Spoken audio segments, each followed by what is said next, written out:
El sonido de gavetas cerrándose con violencia resonaba por toda la casa mientras Mónica empacaba sus pertenencias con la eficiencia de alguien que había estado planeando este momento durante meses. Sus zapatos de diseñador golpeaban el piso de mármol del dormitorio principal con un ritmo furioso que contrastaba con mi postura tranquila desde el escritorio de mi oficina en casa, donde firmaba documentos que ella no tenía idea que existían. Mi nombre es Alejandro Herrera, tengo 38 años. Y durante los últimos 15 años he construido desde cero una empresa de biotecnología que ayer oficialmente se convirtió en la adquisición más grande del año en el sector. Pero para mi esposa Mónica, durante los últimos 6 meses, había sido el esposo fracasado que perdió todo en su empresa inútil. La ironía era deliciosa, aunque dolorosa. Mientras ella me gritaba sobre mis supuestos fracasos financieros, yo acababa de cerrar la venta de Biotech Innovations por $50 millones. La transacción había sido tan confidencial que ni siquiera mi contador personal conocía todos los detalles hasta la semana pasada. Todo había comenzado hace año y medio, cuando decidí posicionar la empresa para una venta estratégica. En el mundo de la biotecnología, el timing es todo.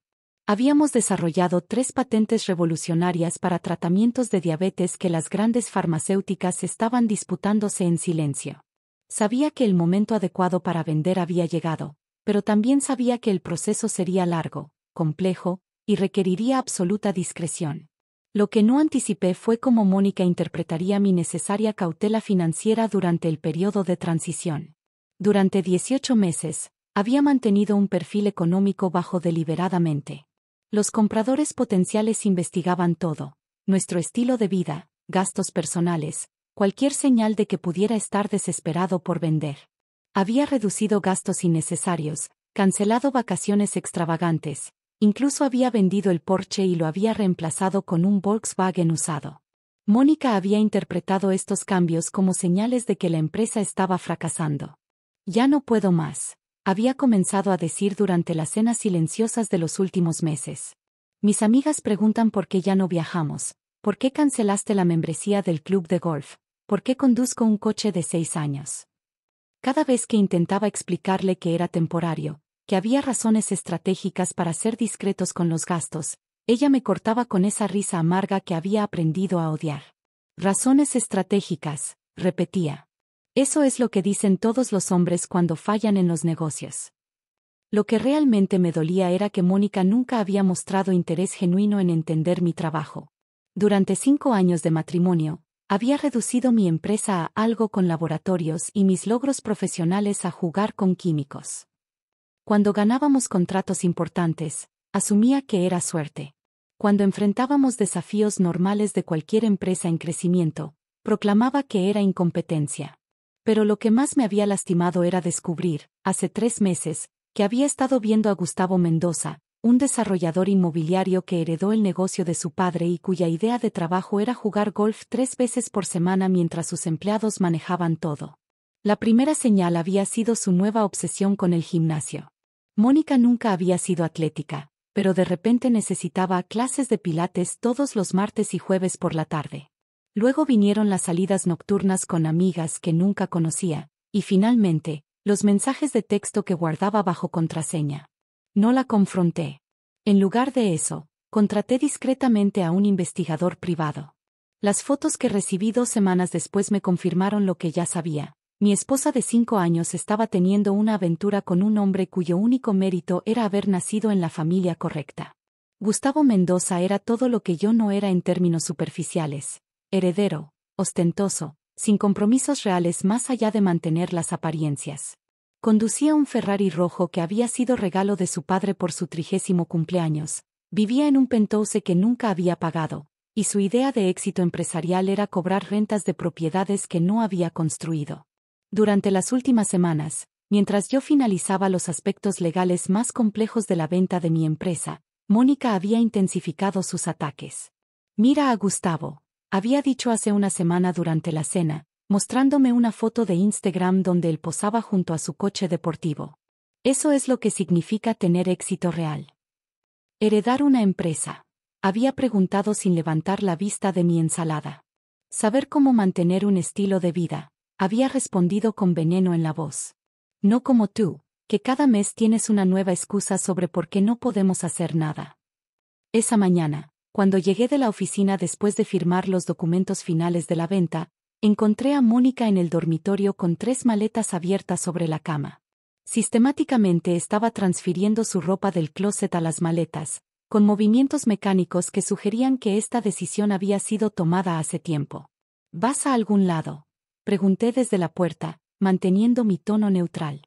Me voy, respondió sin voltear a verme. No puedo seguir fingiendo que esto va a mejorar. ¿A qué te refieres exactamente? Se detuvo y se volteó hacia mí, con las manos en las caderas y esa expresión de superioridad moral que había perfeccionado durante los últimos meses. A esto, gesticuló alrededor del dormitorio.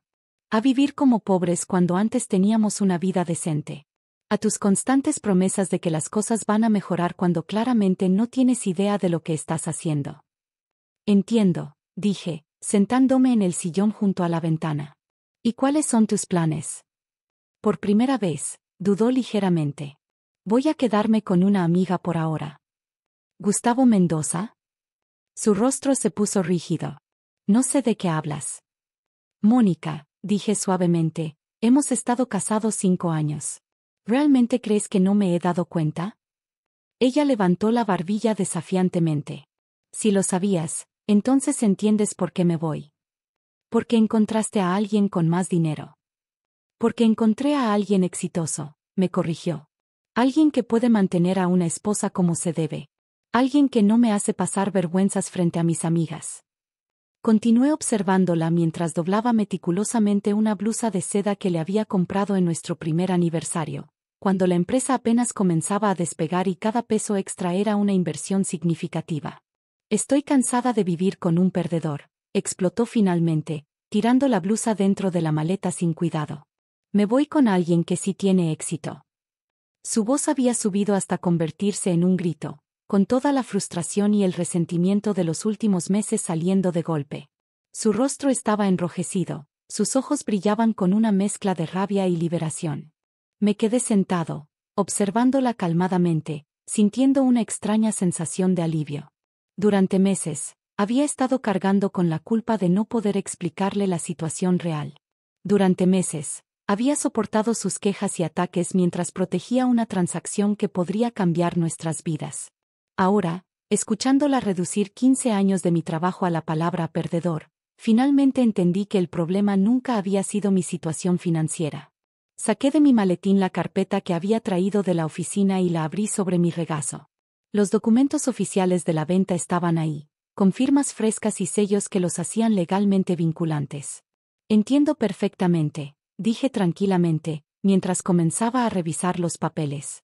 Aunque es curioso el timing considerando que ayer se finalizó la venta de mi empresa. Las manos de Mónica se detuvieron a medio camino hacia otra prenda de ropa. Se volteó lentamente hacia mí, con una expresión de confusión. ¿De qué estás hablando? Biotech Innovations, expliqué con el mismo tono que usaría para discutir el clima. La vendí a Pharma Global por $50 millones. Los documentos se firmaron ayer por la tarde. El silencio que siguió fue tan completo que pude escuchar el tic-tac del reloj de la mesita de noche. Mónica me miraba como si hubiera empezado a hablar en otro idioma.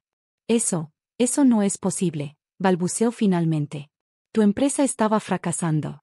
Por eso hemos estado viviendo como personas normales, terminé por ella. Exacto. Durante los últimos 18 meses, mientras negociaba la venta, necesitaba mantener un perfil financiero conservador. Los compradores potenciales analizan todo, incluyendo nuestros patrones de gasto personal. Le mostré uno de los documentos, apuntando a la cifra final. $50 millones, Mónica. Después de impuestos y comisiones, quedan aproximadamente 35 millones netos. Ella se acercó tambaleándose, tomó el documento con manos temblorosas y lo leyó con creciente horror. Pero tú nunca dijiste, yo pensé. Pensaste que era un fracasado porque vendí el Porsche y cancelé unas vacaciones, observé. Pensaste que no tenía éxito porque no podía explicarte por qué era importante ser discretos. ¿Por qué no me dijiste? Su voz se había vuelto aguda, desesperada. Porque me pidieron firmar acuerdos de confidencialidad. Porque cualquier filtración podría haber arruinado la transacción. ¿Y por qué? Hice una pausa, mirándola directamente. Necesitaba saber si mi esposa me apoyaría durante un periodo difícil o si me abandonaría al primer signo de problemas aparentes. Mónica se dejó caer en la cama, aún sosteniendo el documento. Pero yo no sabía. No sabías porque no quisiste saber, la corregí gentilmente.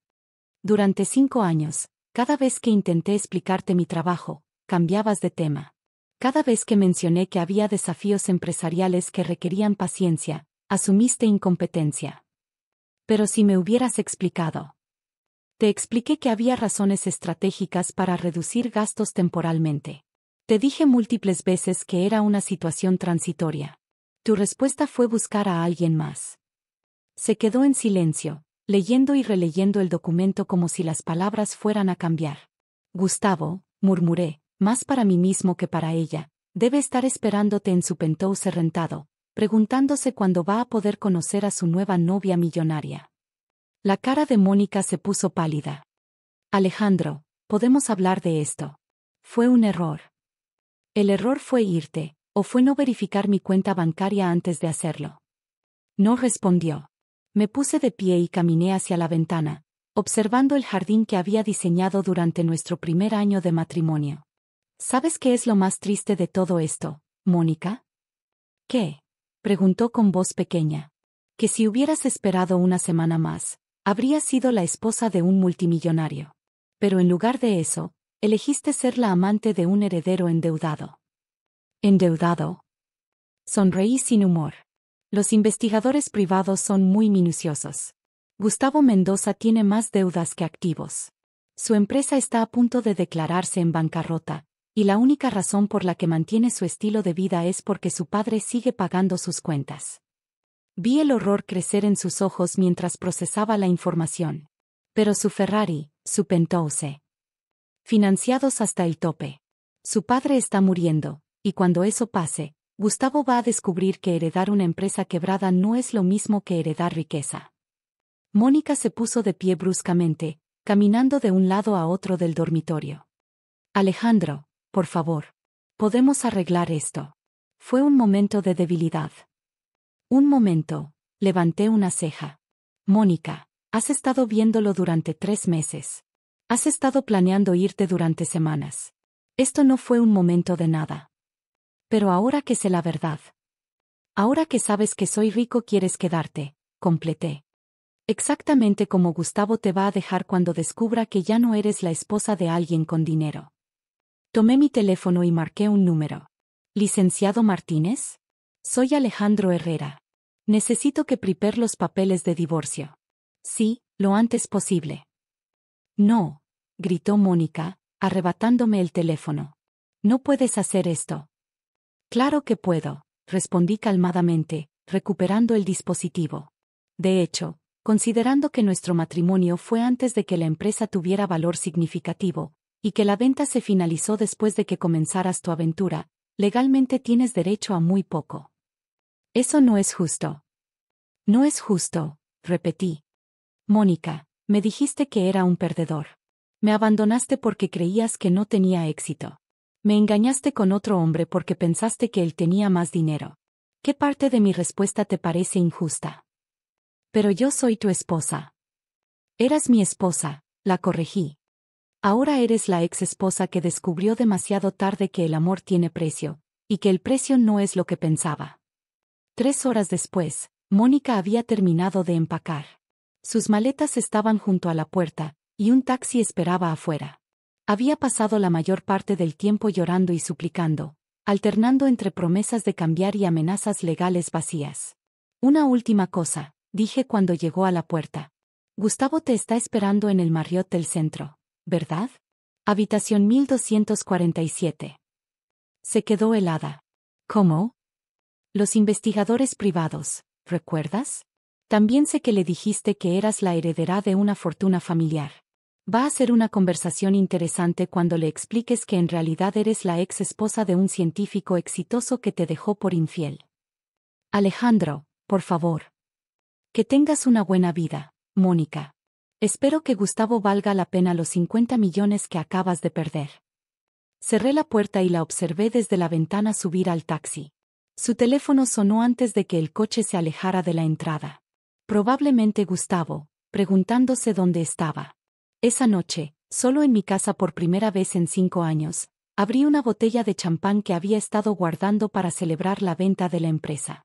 Brindé con la foto de mis padres en mi escritorio, 2 científicos que me habían enseñado que el éxito real se mide en logros, no en apariencias. 2 semanas después, mi abogado me llamó con noticias interesantes. Gustavo Mendoza está tratando de contactarte a través de intermediarios, me informó. Al parecer, su empresa de construcción acaba de perder su contrato más grande, y está buscando inversionistas desesperadamente. ¿Y Mónica? Según mis fuentes, él la dejó cuando descubrió que ya no estaba casada contigo. Al parecer, no estaba interesado en una relación seria con alguien sin conexiones financieras. La ironía era perfecta. Mónica había dejado a un multimillonario por un hombre que la quería solo por su conexión con dinero que él creía que ella tenía.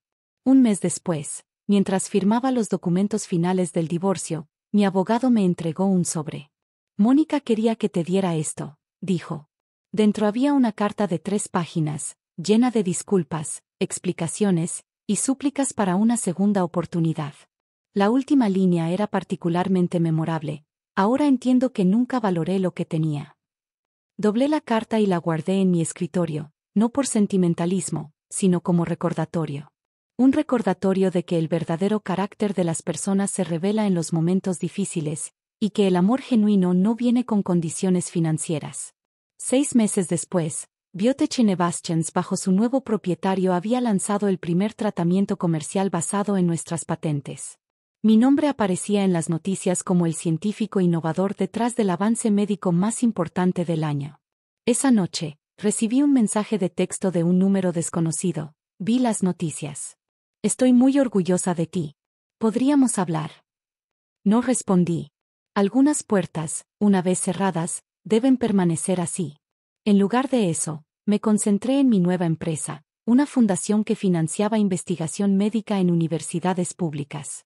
Tenía $35 millones para invertir en el futuro, y por primera vez en años, no tenía que explicarle a nadie por qué ese era el uso correcto del dinero. El éxito, había aprendido, no se trata de cuánto tienes, sino de con quién eliges compartirlo. Y algunas personas simplemente no merecen la oportunidad.